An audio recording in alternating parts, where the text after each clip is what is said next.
Hey YouTube! For this video, my group has made a board game called Privilege to address the social justice issues of racism and social class. We hope you enjoy and find it very educational. The main purpose of our game is to educate students about the intersectionality of racism and social class. We will use the theories shown here to critically analyse our social justice issues. Bordeaux's theory applies in this rule as the dealer assumes the role of cultural capital, with the suits having different values. Greater cultural capital correlates with higher privileges rewarded by society, so players with higher suit cards inherit greater cultural capital. The first rule, therefore, demonstrates that racial discrimination against Indigenous Australians based on their deficit discourse of having low socio-economic status is a significant social justice issue. Post-colonialism also applies in the first rule, as the support deck symbolises a risk when players exchange their lower suit cards in hope of a higher suit card. As Mishra and Hodge highlight, Indigenous Australians also face risks vocalising their culture within society due to the effects of the colonial period. This is because Indigenous Australians are seen through the societal discourse of lacking social class. Yosso argues that social hierarchies and societal discourses are socially constructed, such as the deficit discourse of Indigenous Australians. According to critical race theory, race is a social construction, just like the hierarchy of the suits.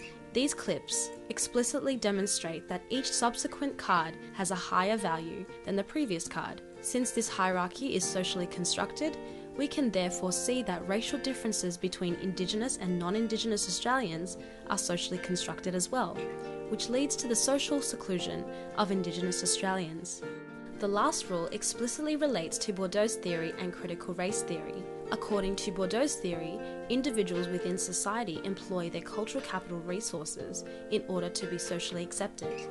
This metaphor is highly applicable to our game, as it excludes students with lower suit cards, while providing greater opportunities for players with higher suit cards. Hence, there is a power imbalance between the higher suit and lower suit players, just like there is a power imbalance between Indigenous and non-Indigenous Australians. Also, the players are so focused on winning that they unintentionally discriminate against the lower class suit players. The suits symbolise the different socio-economic classes within society. The higher suits may represent the dominating white society, while the lower suits represent Indigenous Australians who are perceived through the deficit discourse of lacking social class. Therefore, just like the players do not realise they are discriminating against the lower class suits, Gilbourne argues that from a critical race theorist's perspective, the majority of racial discrimination against Indigenous Australians is hidden beneath a veneer of normality. Gilbourne also believes that our societal discourses unknowingly establish standards for what is socially unacceptable or acceptable. Indigenous Australians, who are commonly perceived through the societal discourse of having a low socio-economic status, therefore become racially discriminated as they do not conform to societal norms. My group has devised two pedagogical strategies to teach students and raise awareness of racial discrimination of Indigenous Australians. The first strategy includes Indigenous cultural integration in classrooms. Cook and Budd show that extra professional development days to integrate Indigenous culture within classrooms at Herne Hill High School elevated the retention rates and social cohesion of Indigenous students. Therefore, the integration of Indigenous culture alleviates the socially constructed deficit discourse of Indigenous Australians lacking social class. Privilege is also in conjunction with the cultural capital game, which focuses on the cultural capital of Bordeaux's theory. It allows students to take on roles of working and middle class groups of society and experience a glimpse of how society is constructed. Debriefing is the essential teaching tool that should be implemented with our game in order to foster critical thinking and advance students' understanding towards how cultural capital contributes to social inequality for students. This strategy helps demonstrate how the cultural capital, according to Bordeaux's theory, creates a power imbalance between middle and working class members.